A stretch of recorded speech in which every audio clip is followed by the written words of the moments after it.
Шижир алт. Хэрэв та энэхүү зохиолыг бүтэн хувилбараар сонсохыг хүсвэл M-Book application болон M-Book Web-ээр сонсоорой.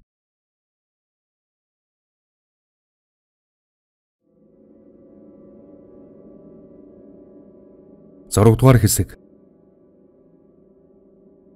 Аль насандаа хийсэн үеийн үр гэхээр амьтан хүн дадлагдж, нутаг орноосоо нүд үзүүрлэгдэж, хөөгдөгтө хүртэл тулж байдаг. Ганц юмгээд газар хүргэлгүй өсгсөн юмсан. Эцэггүй хүүхдийн толгой том, ихгүй хүүхдийн бөхс том гэж хэмээн хөгшин эцэг нь өгөлсөр гэрээн буулгаж нүүхэр зэхэнэ. Энэ бүхнийг чимээгүй сонсож суусан бүсгүй доош гарам мэгшиж нулимсан арчин эд барааган хурааж байлаа. Олонний хэлээр дамжиж сонсох нь баг хүүгээ нутаглуулсан дорон чавганцынх нэг л өглөө нүүж алга болсон байлаа. Харин базар гинтэл илий балаа болчход зээлэр хисч явах болж. Хар хэлтэй хадмын лүндэн эгэл гадаа буучтай. Гайрын сайхан залуу гэж уул самтан халаглахын дээдээр халаглаж байв. Харин зарим нэг нь нөхрөн сэмхэн нударч чи харав уу? Ирхэн ууж идэх унтаж хөвтгээс л нэг болдог гэж байна. Чи сайн хар. Хэмээн далим өсргэн зэмлэн. Сүндрийн тухай ярих юм биш. Эцэг ихэнхэн үгнээс зөрсөөр нэг л мэдхэд хөгшин данжаадын наарнаас холдхон байж. Савл хэвэл өнөө шиддэг их цайгаан ууж угаан самурсан юм зээлээр явж данжаадын зоосыг үрэх болжээ. Хураасан хэдэн өрн таран хийгээс айсан уу, хийтэй явдлаас нь залгасан уу. Данжаада сүндрийг хөөчгөж. Гэсэн ч сурсан занган тавилгүй зээлэр хэсүүчилж хуучны цаг шигийн ховж ив юухан ийхэн хутгсан шиг бор хоногийг барахулжээ.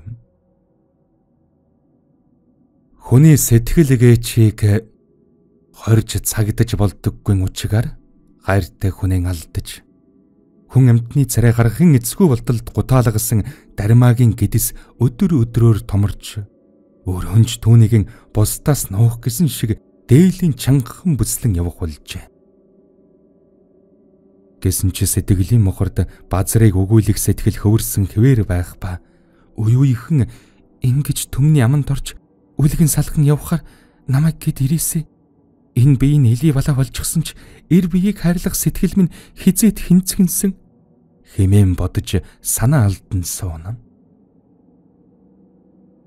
Буурал тал зүсэн ховлохын нааханта эцгийнх нь бие муудж бүр хэвдэрт ороодхов. Энэ үеэс дармаа гэрт орж юм гадаа гарч ир болсноор өдөр өдрөөр гундаж мөн тойлдож байлаа. Гэсэн ч хинтэн гомдхов гэж өөрийг нь хурцлж хэвлийдэх хүрээн бодсоор шүд зуунам. Нар оройхон мандчгаад бүлээн туяагараа мал амтэн хүн зоныг дулаацуулж магнаа тэнэлгэж байх цаг дор бараан үйлээр бүрхчихэд хүүтэн салхир хаврыг юуг нэвтүүлэх цаг. Дарма эртлэн босч гал түлж гэрээн дулаацуулаад мал хүүгэн гисээр гарах гэтэл эзэг нь түүнийг дуудлаа. Ох минь. Наашаасоо. Та яаж вэ? Тэрдэх нү? Би яах вэ? Янцанта. Аав нь чамд захиас хэлэх гээд. Юу тэр вэ? Хэмээн асуугаад бүсэлж амжаагүй дээлэн тайлж орон дээрэн тавиад аавынхан дэргэд очлоо. Аав нь мүдхэн л бурхан дамордохно. Ээжийг чинь өнгөрснөөс хойш чамайг хүний дайтай хүн болгох гэж хэрэнтэй хичээлээ. Онсон ч юм би. Алдсан ч юм их би. Бүсгүй хүн бүтээн гэдэг ч нэг юм. Айхтар юм байна. Гихийг сонссон дарма нулимсан залгиж. Та ч хар өглөөгөр юу ярина вэ? Муу ганц охиноо өнөөмөдгөө орхиж явах гэж байгаа хүн шиг чухам муу ёрлоод онох чинь. Муу ёр бишээ өөр минь. Хүний заяа ямар ав өрд биштэй. Та бид хоёр чинь хорвоо дээр хоёулахна байтал нэг нь орхиод явна гэв үү? Хорвоогийн чам шүү дээ. Миний охин амьтан хүнээс айж ичилгүй хевлид хүрээнд төрүүлж хүн шиг хүн болгож өсгөөрэй. Аав нь урьдшин манцуутай жаахан хүү зөөдөлсөн. Бүстэй өр байхаа. Гэхэд Дарма хариу хэлж чадсангүй. Чимээгүй л уйлж сууна. Эцэг нь үргэлжлүүлэн тэр чавганцын хэлснээс бүү айгаарай. Хэн хүний дими донгосхийг аль гэх вэ? Хүн лимчин огтын чиний алдахгүй байна гэж үгүй. Чухал нь түүндэн сэтгэл хямраад товд санаж бодохын хэрэггүй. Нар гарч л байвал ахад нэг өдөр боёл гэсэн үг. Хорвогийн амьдрал шүү дээ. Зовхын хэрэг ердөө байхгүй. Аав минь та минь урд насалж олон жил үрс биднийхээ түшиг тулгуур болж яваасаа гэж би өглөөбөр цай сүөнийхээ дэжиг өргөдөг. Та бүү юм яриач дээ. Хүн өөрийгөө мэддэг юм аа өөр минь. Мөдхөн ихээ сайхан цаг ирнэ. Танч муу аав нь харж чадшгүй шиг байна.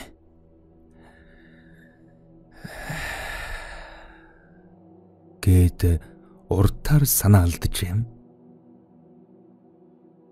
Дарма хүүхэн хономлон бэлчээрлүүлж сүү сайл гэсээр гэрт дорон гарan байваа. Өдөр хэрийн үйст аавдан аягшул хийж өгөхөөр мах хэрчингийн галаан өрдөж шүл буцлах үеэр орон дээр буруу харж хөвдсөн аавыгаа дуудвал хариу байсангүй. Ахин дуудав. Хөдлөх инж чиний алга. Баруун орон дээр очиж аавынхаа нэг мөрөнд хүрэхэд өрөөсөн мөрөн арагш унаад иржээ. Хөмсгөн байдгарын зангидсан чихтэн бурхандан явчихжээ. Үрдэн ихэл санаа зовж хоргодсон аятай уруулн урвайж ансханд нь нулимс хурсан байсан нь зүүн мөр унаад ирэхэд чамархаар урсаад ирэв. Дармад эцгийнхэн алтан шарлыг оршооход туслаад өгөх хүн битгийх л нохойж байсангүй. Бүсгүй биеэр энэ их зовлон ганцаар туулна гэдэг нь санаанд ч багтамгүй хэцүү юм. Гэсэн ч нэгэнтэн шийдсэн учраас давхаас яах вүлээ. Хүрээгээр нэг яриа болов. Танихгүй олны дунд хараалж хар чавганцын хүрэгнийг булааж хүүхдийнх нь толгойг залгисан Дарма хүүхэн мүд амаржих гин гэсэн сургаар өзмөр үзэх гэж буйтай томоогүй хүүхдүүд тэднийхэр эргэлдэх болж. Таарах бүртэн томоогийг чинь гэзтэй Дарма руу чулуу нүүлгэж тамлана. Тэр нэгэн бороотой шөнө Дармагийн гэдэс базалж эхэлж төрөх тухай хүн амтанд хэлж их барих хүн дуудыгээдч хөл дээрэн бүтэн зогсох битгийх л дуугарч чадахгүй тамир алдан хэвдэх бүсгүй шүнжин өдөржин өвдсөр маргааш өглөө нь амарч яваа. Хөхөрийн биетэй хүү төрсөн даруйдан ойлох нь битгийх л амьсгалж алга. Ихэнхий хоёр гар дээр гулжгнах хүү хевлийд байгаа ахуудаа нэгэнт амьсгал хураасан ч Дарма хүүхэн ойлон хайлж хөхөн гаргаж ирэн ширэглэвч нэмэр байсангүй. Ингээд нэг дор шахам хоёрын хоёр үхэлтэй нүүр тулсан хүүхэн эрүүл галзуугийн голоор явсараа. Хэдэн сарыг арддан гаргасны эцэст бүхнээс сураг тасарч нутаг сэлгийн сойршсан ажээ. Тэндэн очиж хөдөө нутагт нэгэн баяны адуу малыг хариулдаг эртээ танилцж суув.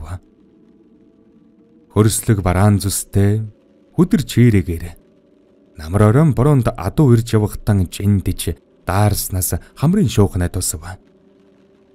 Төдөлгүй өнөөхөн дийлэлгүй өнгөрөхт нь амтэн хүн гайхын ихэр гайхжээ. Түүний дараа тогооныхон хүнийг алдаад удаагүй настай битэр эрд туслах нэрээр ханилан суусан ч өнөөх нь мөн нэг шин унтаад сэрээгүй гэх. Энэ хооронд Дарма 3 бие давхар болсон авч олсон даруйдан эсвэгс төрөхийн наахантан золбчхад байдаг болжээ.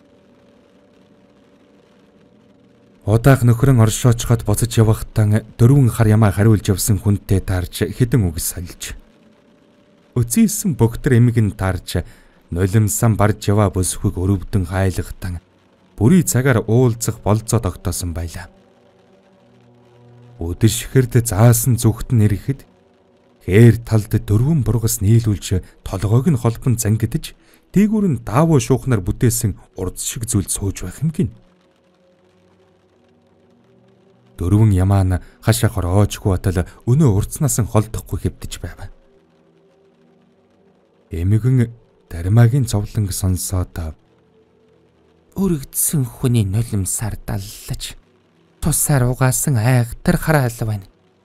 Их л муу санажтай. Чиний зовлонг би сонссон тэр бүсгүй хүний тавиланг ижил туулж яваагийн учир чамд туслая. Гэхдээ хийсэн үеийн үрчин үрийн үеийн үед тамжаад л явхантай. Гэхэд бүсгүй энэ насанда эмэгтэй хүн болж төрсний хэрэг гаргаж нойтон сормостой нялх хүүхэд тэрхийг л хүснэ. Цангасан сэтгэлийг минь ундаалах, чинсэн хөхийг минь суллах үр цаяаж өгөөч гэв. За тэгвэл би чамд боо эрийн тэнгэрийг чинь инхри үрийн тэнгэрээр сольж өгөөч гэж сахиуснасаа гоё. Гэхдээ чи бүү мартаарай. Бүсгүй хүний харамлсан сэтгэл бийжээд ирэхэр зэрэг түүнийг туулахаас өөрөөр аргадж төдөх учир байдаггүй юм шүү. Чамаас төрсөн үр чиний хийсэн үеийн үрийг амсаж төлж амьдрах болно. Гэвэл бүсгүй эмгний хэлснийг бүтэнч сонсолгүй толгойд өгчээ. Дарма тэр явдлаас хойш удтал ганцаар явсараа тэр нэг өдөр бууж мурдсан ирээс үр авч хоцорсон байлаа. Айлман хазартай аашны сайхан охин төрсөн нь ижигийн айлын малга хунар сүү сайлгээд орхиод гарахад тусал нулимсчгүй сууж байдаг байв. Харин тэднийд бууж мордсон залуу тэр өдрийнхэн үдэш мориндон чирэгдэн хоосон талаар давхиж явахад нь явуулын улс олж сураг тавьсаар өргөдөж дуусах шахсан махны хэлтэрхийг гэрийнхэнд нь тушаажээ. Шижир алт. Хэрэв та энэхүү зохиолыг бүтэн үйлбэрээр сонсохыг хүсвэл M-Book аппликейшн болон M-Book Web-ээр сонсороо.